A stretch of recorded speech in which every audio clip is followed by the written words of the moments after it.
कि stock market में ना ये बहुत इंपॉर्टेंट है जानना कि या तो आपको स्टॉक का प्राइस बहुत अच्छा मिलेगा या तो आपको इमोशन बहुत अच्छा मिलेगा। दिन भर स्क्रीन के सामने बैठे हुए हैं, ओवर ट्रेडिंग किए जा रहे हैं, लॉस हो रहा है, कोई प्रॉब्लम नहीं है, फिर से पैसे डाले, फिर उसमें आगे इन्वेस्ट कर दिया। आज आया हूँ स्टॉक मार्केट में, 20 दिन में पैसे डबल वाला पॉन्जी स्कीम चाहिए और वहाँ पर ही लोग फेल हो जाते हैं कि मेरा पोजीशन ओपन है, एक बार देख लेता हूँ कि डाउ जोन्स कहाँ पर है, राइट। सुबह-सुबह उठा, सबसे पहले देखा कि गिफ्ट निफ्टी गैप अप बोल रहा है या गैप डाउन बोल रहा है। तो अगर आप शॉर्ट टर्म ट्रेडिंग कर रहे हो और वेरी शॉर्ट टर्म ट्रेडिंग कर रहे हो, इंट्राडे कर रहे हो, बीटीएसटी कर रहे हो, ऑप्शन ट्रेड कर रहे हो, तो ये 90 मिनट रूल लगा लो अपनी लाइफ में।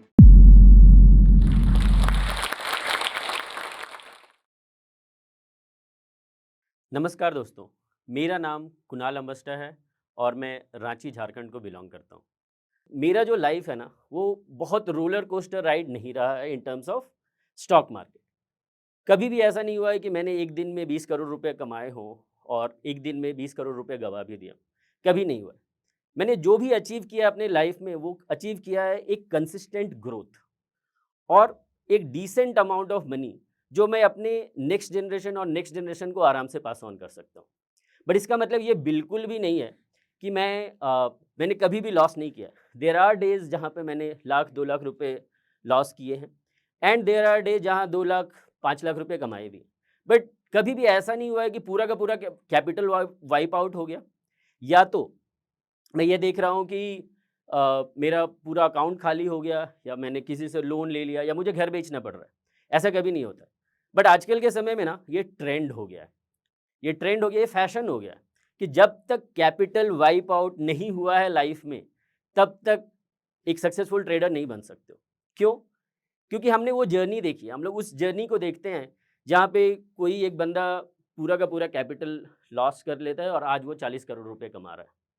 बट कितने परसेंट ऐसे लोग होंगे जो बाउंस बैक करेंगे? 1%, 2%, चलो बहुत पॉजिटिव हो जाते हैं 5%। 5% लोग प्रॉफ़िट करते हैं और बाकी के जो 95% लोग हैं ना, यही देख के एडवेंचर करने के लिए आते हैं और स्टॉक मार्केट में पूरा पैसा ज़ीरो करके चले जाते हैं। एंड ट्रस्ट मी, उन्हें कोई नहीं कवर करता। कोई भी न्यूज़ चैनल, कोई भी मोटिवेशनल स्पीकर आप वैसे नहीं देखे होंगे कि मैं स्टॉक मार्केट में आया और मैंने क्या किया, मैंने पूरे के पूरे पैसे गँवा दिए और फिर मैं अपना लाइफ़ जी रहा हूँ। कोई उन्हें कवर नहीं करता। वो 1% लोगों को ही कवर करते हैं जो पहले लॉस करते हैं और फिर वो अचानक से एक विंडफॉल गेन मिलता है उन्हें, एक अच्छा खासा प्रॉफ़िट करते हैं और फिर वो कंसिस्टेंट हो जाते हैं लाइफ़ में। तो उनकी जर्नी में देखो 2 चीज़ें हुई होंगी, जैसा मुझे लगता है। एक तो ये हुआ होगा शायद कि जब जिस समय के बारे में वो बता रहे हैं ना, उस समय इतना अवेयरनेस नहीं था। आज से 5 साल, 10 साल पहले के बारे में आप बात कर लो, ना यूट्यूब था, ना उतना अवेयरनेस था। तो उन्होंने जब लॉस किया होगा तो शायद उन्हें उतना नॉलेज नहीं होगा कि स्टार्टिंग कैसे करते हैं। फिर उन्होंने पढ़ाई की होगी and then they bounced back. But आज के डेट पे आपके पास इतने सारे रिसोर्सेज़ हैं, आपको उनकी जर्नी क्यों कॉपी करनी है? आपको ये चाहिए कि मैं एक कंसिस्टेंट प्रॉफ़िटेबल ट्रेडर बनूँ और वहाँ से अपनी जर्नी को शुरू करूँ। सो जो पहला मंत्र है मेरा कि take stock market as a business, ठीक है? That is the very first part. अब चलो, स्टॉक मार्केट को एक बिज़नेस की तरह ले लिया, स्टार्टिंग कैसे करें? तो आज मैं आपको वो 4-5 वेरी, वेरी इंपॉर्टेंट पॉइंट के बारे में बताना चाहता हूँ, जो मुझे लगता है शायद मैंने यूज़ किया अपने लाइफ़ में और जो भी सक्सेस मैंने अचीव किया है, आप लोग भी अचीव कर पाओगे, ठीक है? कर लाखों का कमा सकते हो, करोड़ों कमा सकते हो। एक बार ट्राई करते हैं उसको फ़ॉलो करने का। तो स्ट्रक्चर ऐसे रखते हैं कि पहले प्रॉब्लम के बारे में बात करेंगे, फिर उसके सॉल्यूशन के बारे में बात करेंगे, ठीक है? जो सबसे पहला प्रॉब्लम होता है स्टॉक मार्केट में अगर आप एंटर करते हो एज़ अ बिगिनर, और बिगिनर का मेरा डेफिनेशन थोड़ा अलग है। बिगिनर का ये मतलब नहीं है कि आपने स्टॉक मार्केट में 2 साल आप आए हो या 1 साल से ट्रेड कर रहे हो, तो आप बोलो कि नहीं मैं बिगिनर नहीं हूँ क्योंकि मैंने 1 साल तो स्पेंड कर ही दिया स्टॉक मार्केट में। मेरा बिगिनर का जो डेफ़िनेशन है, वो डेफ़िनेशन ये है कि अगर आप कंसिस्टेंटली कम से कम 1 साल या 2 साल पैसे बना रहे हो, तभी आप एक स्टॉक मार्केट में बिगिनर नहीं हो। तो शायद आप 5 साल से ट्रेड कर रहे होगे, बट अगर आप एक प्रॉफ़िटेबल ट्रेडर अभी तक नहीं हो, तो you are still a beginner for me. तो आज जो बात करेंगे, आज जो डिस्कशन करेंगे, तो शायद ये आपके लिए भी होगा, ठीक है? तो स्टार्ट करते हैं। जो पहला पॉइंट है कि जब हम लोग स्टॉक मार्केट में एंटर करते हैं तो सबसे बड़ा कन्फ्यूज़न ये होता है कि लोगों को ये नहीं पता होता है कि आप एक्चुअली स्टॉक मार्केट से चाहते क्या हो? आप स्टॉक मार्केट से वेल्थ क्रिएट करना चाहते हो या तो आप स्टॉक मार्केट से सेकेंडरी इनकम जनरेट करना चाहते हो? थोड़ा कॉम्प्लेक्स हो गया? चलो उसको थोड़ा सिंप्लीफाई करते हैं। शॉर्ट टर्म ट्रेडर बनना चाहते हो या लॉन्ग टर्म इन्वेस्टर बनना चाहते हो? क्लियर है? ठीक है। थोड़ा-सा एक लेवल और नेक्स्ट स्टेप पे जाते हैं। जब मैं वेल्थ क्रिएशन की बात कर रहा हूँ, तो वेल्थ क्रिएशन का मतलब है आप अपने लिए अर्न नहीं कर रहे हो। आप अपने चिल्ड्रन, आप अपने ग्रैंड चिल्ड्रन के लिए अर्न कर रहे हो। आपको इन्वेस्टेड रहना होगा 5 साल, 10 साल, 20 साल और यहाँ पर जो आपको रिटर्न मिलेंगे वो विंडफॉल रिटर्न्स मिलेंगे। मतलब ऐसे रिटर्न मिलेंगे जहाँ पर आप 100%, 200, 500% नहीं, 1000, 2000, 5000% की बात कर रहे हो। और इसमें स्टॉक में एंटर करने का कोई टाइम नहीं होता क्योंकि जब आप 2000% रिटर्न की बात कर रहे हो ना, तो कोई स्टॉक अगर ₹5 भाग जाता है या ₹10 भाग जाता है, उससे आपको कोई अंतर नहीं पड़ता। ठीक है? तो वो हो गया आपका लॉन्गर टर्म, जब आप लॉन्ग टर्म वेल्थ क्रिएशन की बात करो। जब आप शॉर्ट टर्म के बारे में बात करो तो कैसे डिसाइड करोगे कि मुझे मैं एक्चुअली स्टॉक मार्केट में शॉर्ट टर्म करने आया हूँ? तो बहुत ही सिंपल रूल है। अगर आप अपने लिए पैसे कमाना चाह रहे हो, अगर आपका गोल ये है कि मैं एंड ऑफ द ईयर अभी दिसंबर में गोवा जाना है मुझे, उसके लिए मुझे 30-40 हज़ार रुपये एक्स्ट्रा चाहिए, तो वो हो गया आपका शॉर्ट टर्म। अगर आप इसलिए प्लान कर रहे हो कि मुझे एक बाइक खरीदना है एंड ऑफ द ईयर, मुझे एक आईफ़ोन बाय करना है, that is where you are thinking कि मैं अपने से एक secondary source of income generate करता हूँ, जहाँ पे मुझे जो थोड़ी-सी लग्ज़रियस चीज़ मुझे चाहिए लाइफ़ में या थोड़ा और एडवेंचर करना है, तो मैं उसको शॉर्ट टर्म ट्रेडिंग से जो एक्स्ट्रा पैसे कमाऊँगा, मैं उसके थ्रू उसे अचीव कर लूँगा। सो that is what is the very first part और उसमें कोई राइट और रॉन्ग नहीं है। ऐसा नहीं है कि लॉन्ग टर्म बहुत अच्छा है और शॉर्ट टर्म खराब है। जो भी आपको अपना स्टाइल चूज़ करना है। आपका जो भी स्टाइल है, शॉर्ट टर्म हो या लॉन्ग टर्म हो, दोनों अच्छे हैं, कोई प्रॉब्लम नहीं है। द आइडिया इज़ कि सिंस आपकी साइकोलॉजी उस तरह से वर्क करती है, अगर आप ट्रेडर हो और आप इन्वेस्टर की तरह बिहेव करोगे ना, तो देयर इज़ अ प्रॉब्लम और आप इन्वेस्टर हो और आप ट्रेडर की तरह बिहेव करोगे, देन ऑल्सो आप कभी भी पैसे नहीं बना पाओगे स्टॉक मार्केट में। तो सबसे पहला जो प्रॉब्लम है, उसको एड्रेस करते हैं हम लोग कि पहले आप डिसाइड कीजिए कि आपको क्या करना है, ठीक है? अब यहाँ से आपके 2 पाथ हो जाते हैं। एक पाथ होता है जो कि आपका जाता है शॉर्ट टर्म की तरफ और दूसरा पाथ जो है वो आपको जाता है लॉन्ग टर्म की तरफ। तो अभी हम लोग दोनों पे बात करेंगे एक-एक करके। सबसे पहले बात करते हैं, अगर आप लॉन्ग टर्म इन्वेस्टिंग आपने चूज़ किया, वेल्थ जनरेशन आपने चूज़ किया है अपने नेक्स्ट जनरेशन के लिए, अपने बच्चों के लिए शायद उसके नेक्स्ट जनरेशन के लिए, तो वहाँ पर जो दूसरा प्रॉब्लम आपको आएगा, वो आएगा कि अब मैंने डिसाइड कर लिया मैं लॉन्ग टर्म इन्वेस्टर बनूँगा, अब आप स्टॉक को स्क्रीन कैसे करें? कैसे पता चलेगा कौन से स्टॉक में मुझे एंटर करना चाहिए या कौन-कौन से स्टॉक मुझे अपने वॉच लिस्ट में रखना चाहिए? तो अगेन बहुत सिंपल से स्टार्ट करते हैं।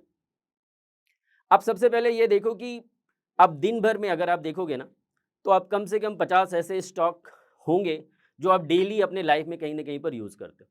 सिर्फ़ वो कॉमन सेंस अप्लाई करना, सिर्फ़ थोड़ा-सा एक उस एंगल से देखना, वो ईगल आई होनी चाहिए आपको। जैसे अभी मैं यहाँ गुड़गाँव में जब स्टूडियो में आ रहा था शूट करने के लिए, तो मोर देन बिल्डिंग्स मुझे वहाँ पे स्टॉक्स दिख रहे थे, कि कौन-कौन से स्टॉक्स हो सकते हैं, राइट? तो ग्रेजुअली आपका माइंडसेट वैसा हो जाएगा। तो स्टार्ट करो अपनी डे की जर्नी। सुबह में उठते हैं, सबसे पहले हम लोग क्या करते हैं? ब्रश, ठीक है। अब ब्रश किया तो आप क्या करोगे? आप एक टूथपेस्ट यूज़ करोगे, बट टूथपेस्ट कोई नहीं बोलता। हम लोग बोलते हैं कोलगेट। हम लोग सर्फ़ बोलते हैं, हम लोग वॉशिंग पाउडर तो बोलते ही नहीं है, राइट?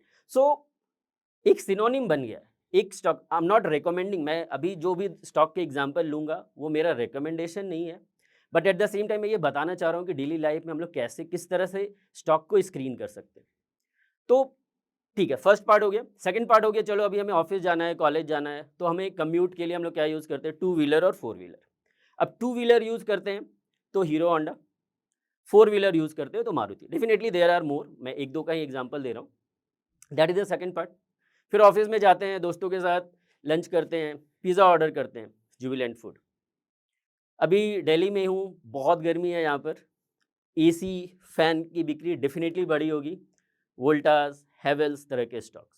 तो अब देखो, अभी मैंने सिर्फ़ 3-4 एग्ज़ाम्पल लिए। अगर मैं टोटल जोड़ना चाहूँ तो there are 1000 different examples that you use every single day.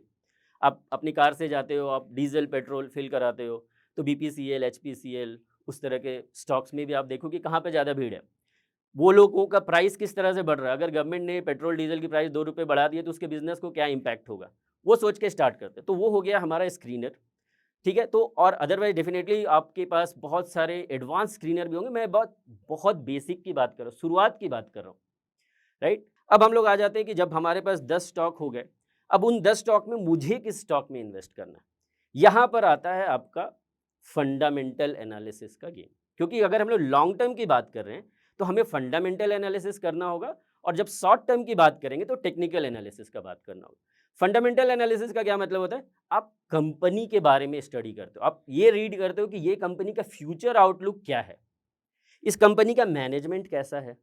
ये कंपनी अपना रेवेन्यू साल दर साल बढ़ा रही है कि नहीं बढ़ा रही है? ये कंपनी प्रॉफिट जनरेट कर पा रही है कि नहीं कर पा रही है?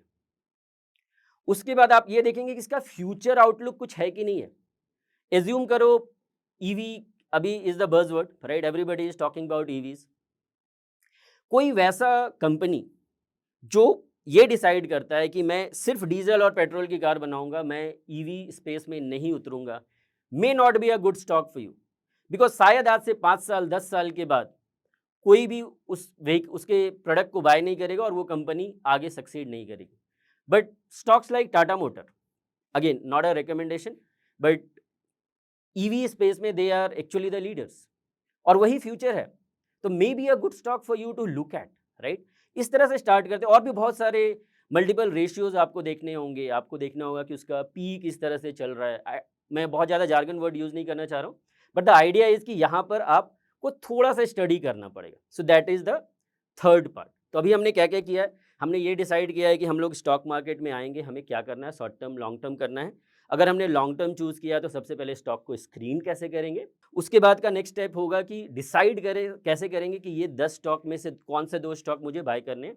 And then comes the next part, कितने पैसे उसमें डालने हैं, कितना रिस्क लेना चाहिए।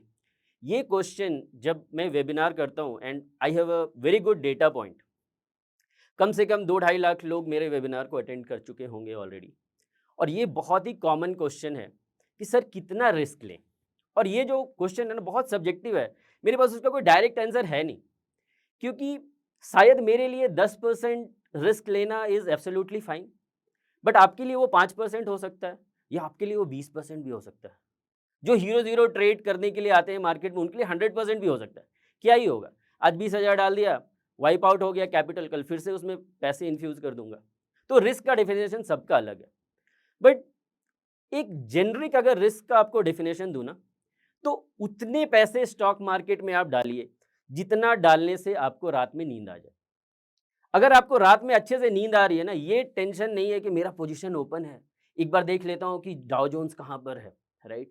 सुबह सुबह उठा, सबसे पहले देखा कि गिफ्ट निफ्टी गैप अप बोल रहा है या गैप डाउन बोल रहा है। आप अपने रिस्क एपेटाइट से बहुत ज़्यादा इन्वेस्ट कर चुके हो या ट्रेड कर रहे हो, आपको तुरंत में समझ जाना चाहिए कि आपको अपना पोजीशन साइजिंग को कट करना है वहाँ पर। तो ये सबसे पहला है, सिंपल रूल। अगर रात में नींद आ रही है, बार-बार मोबाइल नहीं देख रहे हैं, यूएस मार्केट कैसा चल रहा है, सुबह में गिफ्ट निफ्टी कैसा चल रहा है एंड ऑल दैट, आप लिमिटेड रिस्क ले रहे हो and you can continue with that. So that is the fourth part. अब आपने ये डिसाइड कर लिया चलो इतना अमाउंट मेरे लिए अच्छा है, मैं इतना अमाउंट से इन्वेस्ट करूँगा। तो जो नेक्स्ट क्वेश्चन फिर आपके पास आएगा ना, वो क्वेश्चन आएगा कि लमसम इन्वेस्टिंग करूँ या धीरे-धीरे इन्वेस्टिंग करूँ? लमसम का क्या मतलब है?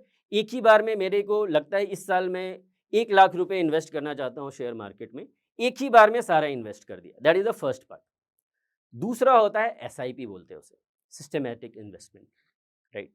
तो यहाँ पर क्या होता है, आप ग्रेजुअली हर मंथ कुछ ना कुछ अमाउंट डिप्लॉय करते हो। तो यहाँ पर एक स्ट्रैटेजी मैं आपको बताता हूँ, शायद वो आपको निफ्टी से 3-4% का अल्फा दे सकता है, ठीक है? तो वहाँ और अल्फा का क्या मतलब, अगर निफ्टी 12% दे रही है तो वो 15-16-18-20% टाइप्स आपको दे सकता है, ठीक है? और और अगर आपको 18-20% का रिटर्न पर साल अगर मिल रहा है, इसका मतलब है कि 4 साल में आप पैसे को डबल कर लेते हो। 1 लाख रुपए से शुरू कर रहे हो, तो 4 साल के बाद वो 2 लाख हो जाएगा, फिर अगला 4 साल के बाद वो 4 लाख हो जाएगा, उसके 4 लाख के बाद वो 8 लाख हो जाएगा, फिर वो 16 लाख हो जाएगा, फिर वो 32 लाख हो जाएगा। इस तरह से मूव होता है, that is the power of compounding बोलते हैं उसको। People call it the 8th wonder of the world. जाके आप सर्च कीजिए यूट्यूब पे power of compounding, you will get बहुत सारे यूट्यूब वीडियोज़ मिलेंगे आपको, आप प्लीज़ जाके उसे चेक कीजिए, ठीक है? सो मैं ये बता रहा था कि एक एग्ज़ाम्पल लेते हैं अभी निफ्टी का। निफ्टी अभी 22,000 पर है।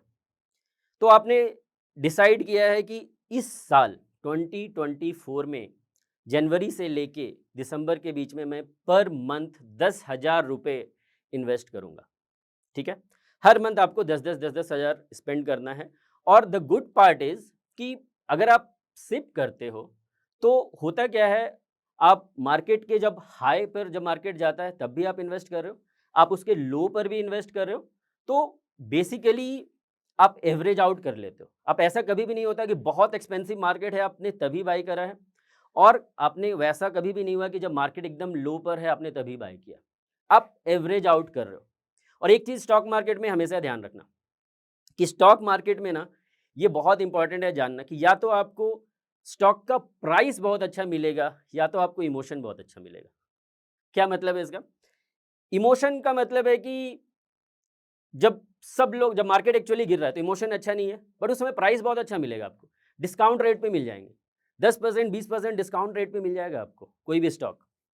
और जब इमोशन बहुत अच्छा है ना तो प्राइस अच्छा नहीं मिलेगा, क्योंकि सब लोग उसे बाय कर रहे हैं। स्टॉक ओवर एक्सपेंसिव हो चुका है, फिर भी लोग उसमें इन्वेस्ट किए जा रहे हैं, किए जा रहे हैं, किए जा रहे हैं। तो वो हमेशा ध्यान में रखना, ठीक है?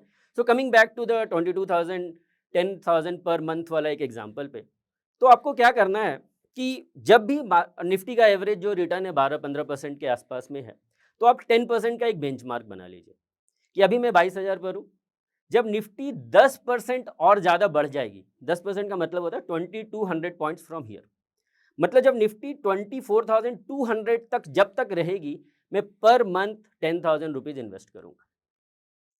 जिस समय वो 24,200 से ऊपर निकल जाएगा, मैं ये एज्यूम करूँगा कि मार्केट थोड़ा-सा ओवरबॉट हो गया। तो मैं क्या करूँगा, 10% अपना जो एसआईपी मैं कर रहा हूँ, उसका जो वैल्यू है वो कम कर दूँगा। मतलब अब मैं पर मंथ 10,000 की जगह पे 9,000 रुपीज़ ही इन्वेस्ट कर रहा हूँ, ठीक है? डाउन टर्न भी हो सकता है, मार्केट नीचे के साइड भी आ सकता है। उस केस में फिर से 2200 पॉइंट्स 19,800 20,000 का एक लेवल लेके चलते हैं। उसके नीचे अगर मार्केट अभी आ जाता है, तो आपको क्या करना है, अपना जो एसआईपी है वो 10% से बढ़ा देना है। ये गलती हम लोग करते हैं। मार्केट जब नीचे गिरता है ना, हम लोग एसआईपी रोक देते हैं, जबकि वो होना चाहिए उसका उल्टा। मार्केट अगर गिर रहा है तो एसआईपी आप बढ़ा दीजिए, क्योंकि आप आपको अच्छे स्टॉक एक अच्छे डिस्काउंटेड रेट पे मिल रहा है। इमोशन अच्छा नहीं है, प्राइस बहुत अच्छा है। This is very, very important, ठीक है? तो इस तरह से अगर आप सिप करेंगे, तो आपको निफ्टी से डेफिनिटली 3-4% अल्फा मिलने के चांसेस काफ़ी हाई है। So this is how we do the long term investing. अब आ जाते हैं शॉर्ट टर्म इन्वेस्टिंग पे, सबसे इंटरेस्टिंग पार्ट। सबों को करना है शॉर्ट टर्म इन्वेस्टिंग। लाइफ में एडवेंचर जब तक नहीं होगा तब तक मज़ा नहीं आएगा। तो करते हैं हम लोग शॉर्ट टर्म ट्रेडिंग की बात। वो 20 दिन में पैसे डबल वाला स्कीम है ना, अक्षय कुमार वाला, देखा होगा आप लोगों ने। सो उस तरह के माइंडसेट से हम लोग आते हैं जब हम लोग शॉर्ट टर्म ट्रेडिंग की बात करते हैं। आ गए ऑप्शन में, किसी ने बोल दिया ये कॉल बाय कर लो, ये पुट बाय कर लो, और आपने कुछ भी नहीं सोचा। आपने बोला कि हाँ, यहाँ पर मैं पैसे बाय करूँगा, यहाँ पर मैं एक ये वाला ऑप्शन बाय कर लूँगा, 0-0 ट्रेड ले लूँगा, शायद 10 गुना हो जाएगा, और हो सकता है कि वो किसी एक दिन हो भी जाए। लेकिन 50 दिन नहीं होगा, और यहाँ पर there is something that you will have to you know be very disciplined. आपको अपने माइंड को ट्रेन करना होगा। आपको अपने ब्रेन सेल्स के डोपामाइन के साथ समझौता करना होगा। So by the way, dopamine actually एक ब्रेन सेल केमिकल है, जो आपको हर छोटी-छोटी चीज़ के लिए रिवॉर्ड करता है, और बहुत एडिक्टिव है। जो जो लोग गैम्बलिंग करते हैं, जो लोग अल्कोहलिक होते हैं, उनके लाइफ में डोपामाइन का बहुत बड़ा यूज़ होता है। कभी पढ़िएगा जाके अगर टाइम मिलता है तो। तो स्टॉक मार्केट में वही होता है, हम लोग धीरे-धीरे एडिक्ट हो जाते हैं। स्क्रीन छोड़ते ही नहीं है, दिन भर स्क्रीन के सामने बैठे हुए हैं। ओवर ट्रेडिंग किए जा रहे हैं, लॉस हो रहा है, कोई प्रॉब्लम नहीं है, फिर से पैसे डाले, फिर उसमें आगे इन्वेस्ट कर दिया। वो नहीं करना है। तो ये जो इम्पोर्टेंट पार्ट है ना, कि डोपामाइन के साथ समझौता करना बहुत डिफ़िकल्ट होता है, इतना आसान नहीं है, ठीक है? तो पढ़िएगा उसके बारे में, इट विल हेल्प यू। तो मेरा जो फ़िलॉसफ़ी है लाइफ़ का, कि जब आप ट्रेडिंग करते हैं तो आप अपनी जर्नी को किस तरह से रिलेट करें। जैसे लॉन्ग टर्म के लिए हमने बात की कि लाइफ से रिलेट करें, शॉर्ट टर्म ट्रेडिंग को भी लाइफ से रिलेट करते हैं और मैं उसे बोलता हूँ trade like you date. Yes, trade like you date. अब डेटिंग के क्या क्या ट्रेड्स होते हैं, आप स्टिल फिगर आउट कर रहे हो कि आपके लिए वर्कआउट होगा कि नहीं लाइफ में ये, राइट? कोई कमिटमेंट नहीं है। अगर सब कुछ सही चल रहा है तो बहुत अच्छी बात है, नहीं चल रहा है तो अपना स्टॉप लॉस कट हो गया, स्टॉप लॉस कट हो गया, मैं अपने रास्ते तुम अपने रास्ते, राइट? लेकिन स्टॉक में हम लोग वो नहीं करते। जब हम लोग ट्रेड करते हैं, अगर हम लोग किसी गलत स्टॉक में फंस जाते हैं जो हमारे लिए नहीं बना है उस पर्टिकुलर टाइम के लिए, तो हम लोग उसमें स्टॉप लॉस काटते ही नहीं है। 5% लॉस हो रहा है, 10% लॉस हो रहा है, 20% लॉस हो रहा है, अब मैंने उसको एवरेज कर लिया और मैंने सोचा कि 100 रुपीज़ पे बाय किया, 80 रुपीज़ पे एवरेज किया है तो 90 पर मेरा एवरेज आउट हो गया। बट अब आप वहाँ से अगर स्टॉक नीचे जाता है ना, तो अब आप डबल क्वांटिटी पे लॉस कर रहे हैं। पहले आप 100 क्वांटिटी पे लॉस कर रहे थे, अब 200 क्वांटिटी पे लॉस कर रहे हो और फिर स्टॉक और नीचे जाता है और फिर आपको लगता है कि मैं फाइट करता हूँ यार स्टॉक मार्केट से, कैसे मेरा डिसीजन गलत हो सकता है, और फिर जब वो 60 पर आता है फिर आप एवरेज करते हो और इस तरह से आप एवरेज करते जाते हो, स्टॉक नीचे जाते जाता है। एक समय आपका पेशेंस बिल्कुल खत्म हो जाता है और आप क्या करते हो, लॉस में निकल जाते हो।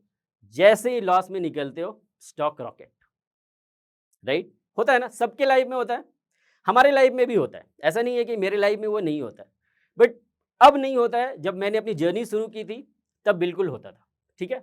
सो that is the very first part. उसके बाद आ जाते हैं, डेटिंग का एक और रूल है कि अगर if things did not work out, आप रिवेंज नहीं लेंगे। मतलब वो अपने रास्ते, मैं अपने रास्ते। You will never do a revenge trading. मतलब आपको जिस स्टॉक से लॉस हुआ है उसी स्टॉक में उसी दिन दोबारा एंटर होने की क्या जरूरत है?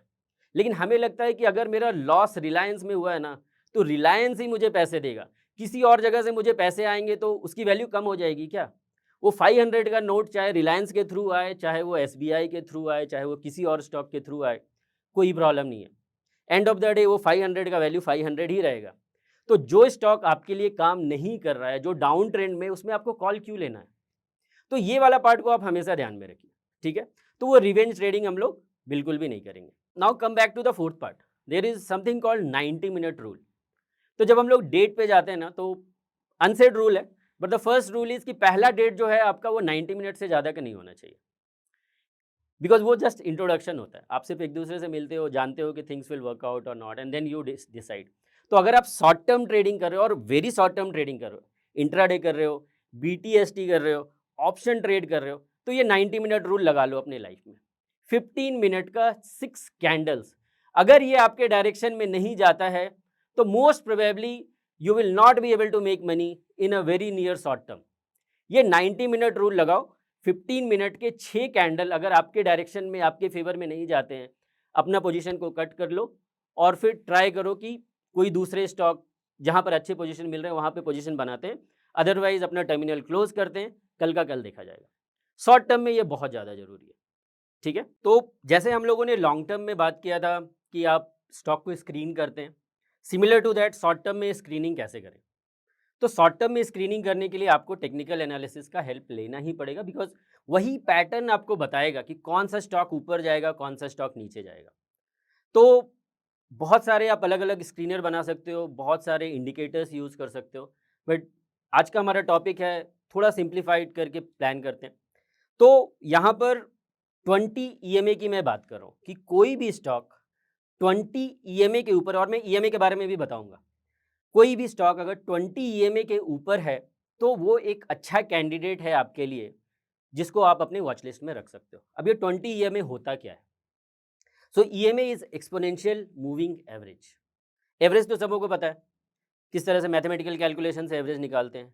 मूविंग एवरेज का मतलब होता है कि जब हम लोग कोई भी स्टॉक का जब एवरेज निकालते हो, तो मैं ये पूछना चाहता हूँ कि ये 20 दिन का एवरेज है या 50 दिन का एवरेज है। तो जितने नंबर ऑफ कैंडल्स हम लोग चूज करते हैं वो डिसाइड करता है कि वो आपको किस क्या वैल्यू देता है। And then there is something called exponential. तो बेसिकली थोड़ा सा मूविंग एवरेज के बारे में पहले बात कर लेते हैं। मूविंग एवरेज दो तरह की होती है मेनली, एक होता है सिंपल मूविंग एवरेज और दूसरा होता है exponential moving average. Simple moving average का मतलब होता है सिंपल मैथ्स, 1+2+3 डिवाइडेड बाय 3, जो भी नंबर अगर आ जाता है, this is a simple moving average. And there is something called exponential moving average. इसमें क्या होता है, जो लेटेस्ट कैंडल होता है उसको सबसे ज़्यादा वेटेज मिलता है। और आप देखो शॉर्ट टर्म प्लान कर रहे हो, राइट? अगर आप शॉर्ट टर्म प्लान कर रहे हो तो आपको जो नियरेस्ट है, जो कल के डेट पे हुआ है मेरे लिए वो सबसे ज़्यादा इंपॉर्टेंट है। परसों क्या हुआ था वो इंपॉर्टेंट है, लेकिन कल से कम है, क्योंकि आप सेंटिमेंट बेस्ड ट्रेडिंग कर रहे हो, राइट? तो हम लोग ईएमए यूज़ करते हैं शॉर्ट टर्म के लिए। जब हम लोग लॉन्ग टर्म प्लान करते हैं तो हम लोग सिंपल मूविंग एवरेज यूज़ करते हैं, बट शॉर्ट टर्म के लिए ईएमए। और ईएमए में मैंने आपको एक नंबर बताया, ईएमए 20। कोई स्टॉक 20 ईएमए के अगर ऊपर हो तो this is a good candidate. अब 20 क्यों, 23 क्यों नहीं, 27 क्यों नहीं, 40 क्यों नहीं? तो 20 का एक बेसिक रूल इस तरह से आप समझ सकते हैं, just for the sake of clarity and समझने के लिए। टोटल आप महीने में देखो 30 दिन होते हैं, सैटरडे संडे मार्केट बंद रहता है, एक आध दिन छुट्टी हो जाती है। तो ऑन एन एवरेज ये 20 कैंडल जो है ना, ये आपको पूरे मंथ का एक सेंटिमेंट बता देंगे। तो कोई भी स्टॉक का प्राइस अपने पूरे मंथ के एवरेज सेंटीमेंट से ऊपर है, मतलब कि वो स्टॉक जो है वो एक अच्छे रनअप में है और नियर टर्म में उसके ऊपर जाने की प्रोबेबिलिटी ज़्यादा है। And again it follows the Newton's law of motion, जहाँ पर क्या होता है, कोई भी ऑब्जेक्ट अपने उसी स्टेट में बना रहता है जब तक कोई एक्सटर्नल फोर्स उसे इन्फ्लुएंस नहीं करता है। मतलब अगर वो अपसाइड वाले डायरेक्शन में, अपवर्ड डायरेक्शन में, तो वो तब तक अपवर्ड डायरेक्शन में चलता रहेगा जब तक कोई एक्सटर्नल फोर्स, अब एक्सटर्नल फोर्स कुछ भी हो सकता है, मार्केट सेंटीमेंट चेंज हो सकता है, उसका रिजल्ट खराब आ सकता है, प्रॉफिट बुकिंग हो सकती है, जो भी हो जाए, जब तक वो नहीं होता है तब तक वो स्टॉक अपने डायरेक्शन में चला जाता है। एंड यहाँ पर एक प्रॉब्लम है कि कभी भी स्टॉक में ये चैलेंज नहीं करना चाहिए कि ये स्टॉक बहुत ऊपर चला गया और कितना ऊपर जाएगा, कोई लिमिट नहीं है। देयर आर स्टॉक्स अभी लास्ट के 2-3 साल में, राइट, 200 रुपए से 2000, 3000, 4000 रुपए भी हो गए। तो अगर आपको लगता है कि 200 रुपए वाले स्टॉक 400 हो गया और आप सिर्फ इसलिए उसे सेल कर देते हो कि कितना ऊपर जाएगा, तो आप बहुत बड़ा अपॉर्चुनिटी मिस भी कर सकते हो। तो आपको क्या करना है, आपको वेट करना है सिग्नल का। स्टॉक खुद ही बताएगा कि अब मैं गिरने वाला हूं, आपको सिर्फ वो रीड करना आना चाहिए। और जिस समय आपने वो रीड कर लिया, स्काई इज द लिमिट, वहां से आपकी प्रॉफिटेबल जर्नी शुरू हो जाएगी। ठीक है, तो बहुत बेसिक में मैंने ये समझा दिया कि आप स्टॉक को बेसिक लेवल पे कैसे स्क्रीनिंग करें। अब आ जाता है नेक्स्ट पार्ट कि मैंने 10-20 स्टॉक का एक वॉच लिस्ट बना लिया है, किस में इन्वेस्ट करूं। अगर आप बाय साइड ट्रेडर हो, अगर आप बाइंग करते हो, मोस्टली कॉल बाय करते हो, स्टॉक बाय करते हो, तो आपको ये हमेशा ध्यान में रखना है कि वैसे स्टॉक में इन्वेस्ट करना है जो मोमेंटम में हो। अब मोमेंटम को कैसे डिफाइन करेंगे, मतलब वो स्टॉक हर दिन या हर वीक कुछ ना कुछ धीरे धीरे ऊपर की तरफ जा रहा है। एंड और उसमें बहुत सारे चार्ट पैटर्न आपको रीड करने पड़ेंगे, आपको कैंडल स्टिक पैटर्न के बारे में समझना होगा कि डोजी क्या होता है, आपको ये समझना होगा कि मारू बोजू क्या होता है। टेक्निकल टर्म है, अभी मैं एक्सप्लेन नहीं कर पाऊंगा आपको, बट वो आपको जानना पड़ेगा। वो जो रेड और ग्रीन कलर की कैंडल होती है, वो कैंडल जो बनती है वो सेंटिमेंट के हिसाब से बनती है। अगर एक ग्रीन बार फुल मारू बोजू बनता है तो उसका ये मतलब होता है कि स्टॉक जहां पर खुला और जहां पर बंद हुआ ड्यूरिंग द डे, एक बार भी लोगों के मन में ये डाउट नहीं था कि वो स्टॉक का प्राइस नीचे जाना चाहिए था। Sentiment through out the day positive था, डे हाई पर बंद हुआ वो, वेरी इंपॉर्टेंट इंडिकेटर, राइट? तो वो ध्यान में रखना है हमें। हमें चार्ट पैटर्न एनालाइज करना है, हमें ये देखना है कि कहीं ये इन्वर्टेड हेड एंड शोल्डर तो नहीं बना रहा है, कहीं ये फ्लैग पैटर्न तो नहीं बना रहा है। बहुत सारे पैटर्न होते हैं जो आपको पढ़ना पड़ेगा और यहाँ पे टाइम स्पेंड करना पड़ेगा। And again taking you back to the same thing, जो एसेट क्लास आपको 20, 25, 30% का रिटर्न दे रहा है वो आपका बिजनेस है और उसके लिए आपको मेहनत करना पड़ेगा, आपको पढ़ना पड़ेगा, टाइम देना पड़ेगा। ठीक है, so that is the second और rather the third part. The fourth part is still the same year, risk. कितना रिस्क आप ले सकते हो, इतना पोजीशन, इतना ही पोजीशन क्रिएट करके रखो कि रात में नींद आ जाए, सिंपल है। उससे ज़्यादा रिस्क का और कोई डेफिनेशन नहीं हो सकता है। कितने पैसे डिप्लॉय कर सकते हो, मुझे नहीं लगता है कि मेरे पास उससे ज़्यादा बड़ा एक डेफिनेशन है। ठीक है, तो अब आपने ये भी चूज कर लिया कि कितने पैसे इन्वेस्ट करने हैं।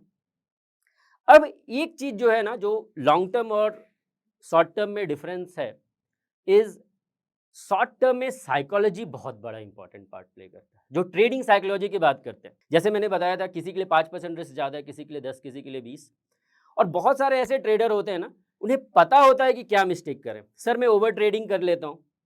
ओके, आपको पता है कि आप ओवर ट्रेडिंग कर रहे हो, तो फिर क्यों ही ओवर ट्रेडिंग कर रहे हो? सर मैं अपना पोजीशन साइज़ मैनेज नहीं कर पाता हूँ, मैं बार-बार एवरेज कर लेता हूँ। आपको बिल्कुल पता है कि क्या प्रॉब्लम है। So there was a gentleman वो बार-बार हमारे पास आते थे, हर 1 महीने 2 महीने पे और हम लोग उन्हें कुछ हेल्प करते थे, कुछ गाइडलाइन बताते थे कि 2-4 चीज़ें कर लो, आप अपना एक ट्रेडिंग जर्नल बना लो। सो ट्रेडिंग जर्नल का क्या मतलब होता है? आप जो भी ट्रेड ले रहे हो, हर ट्रेड को डॉक्यूमेंट करो और वो डॉक्यूमेंट आप एक्सेल शीट पे करो, चाहे आप पेन एंड पेपर से यूज़ करो। मुझे तो लगता है कि आप पेन पेपर से अगर आप लिखते हो ना, तो वो आपको ज़्यादा काम करता है because then you actually get a feel, right? जैसे कि आज के डेट पे आप देखो यूपीआई से पेमेंट करते हो, 1000-2000 पे कर देते हो, कुछ भी नहीं है। कैश काउंट करके देखो, 2000 100-100 के नोट 20 नोट अगर काउंट करोगे ना तो लगेगा ओह माय गॉड! 2000 रुपए से दे रहे हैं। सिमिलर टू दैट आप एक पेन पेपर लो और अपना एक ट्रेडिंग जर्नल बना सकते हो। एक्सेल पे भी कर सकते हो, कोई प्रॉब्लम नहीं। Nowadays lot of people do not prefer the old style. मेरा स्टाइल थोड़ा ओल्ड है, बट आप बिल्कुल एक्सेल शीट पे कर सकते हो और आप उसको रेगुलरली एनालाइज़ करते रहो। अगर अच्छा हुआ, तो क्या अच्छा हुआ? क्यों मैंने पैसे कमा लिए? फ्लूक तो नहीं था। ऐसा तो नहीं था कि लिया और ऑल ऑफ अ सडन अचानक से कुछ न्यूज़ आ गई और मुझे पैसे मिल गए। देन आपको प्रॉफ़िट हुआ होगा, राइट? आप प्रॉफ़िटेबल होंगे उस ट्रेड में, but actually that is not the right trade क्योंकि आपने अगर गलत सेटअप पे एंटर किया था, फिर भी आपने पैसे बना लिए। तो आपको ये लिखना है कि आज मैंने गलती से पैसे कमा लिए, अच्छी बात है, कमा लिए, बहुत खुशी की बात है।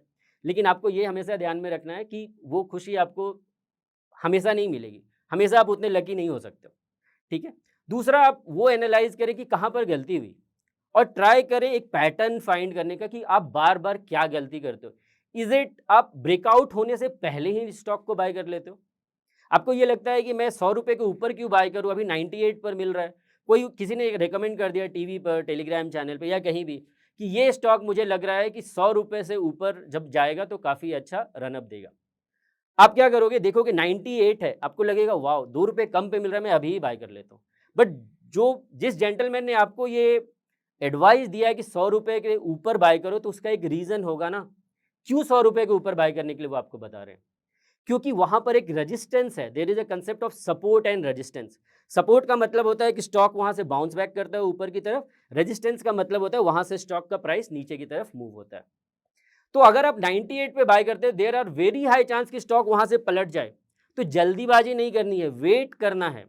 Waiting is the game. आप वेट करेंगे और अगर सही टाइम पर इन्वेस्ट करेंगे ना, शॉर्ट टर्म में बहुत पैसे बन सकते हैं, ठीक है?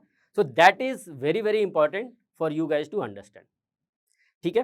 तो मैं आ जाता हूँ उस एग्ज़ाम्पल पे, the gentleman who was coming again and again and मैंने उन्हें बताया कि आप ट्रेडिंग जर्नल बना लो, फिर वो बताया आप एवरेज आउट करते हो तो उसका एक एनालिसिस कर लो।